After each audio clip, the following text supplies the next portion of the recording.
Dito sa mundo, ito talaga yung totoo, yung realidad na dapat alam mo at ng lahat ng tao. Naparito kang hubad, aalis kang nakahubad. Dumating kang nangihina, lilisan kang mahina. Iniluwal kang walang salapi at mga bagay.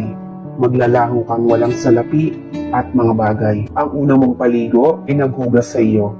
Ang huli mong paligo, may maghuhugas sa iyo. Ito ang buhay, kaya bakit labis ang mali siya?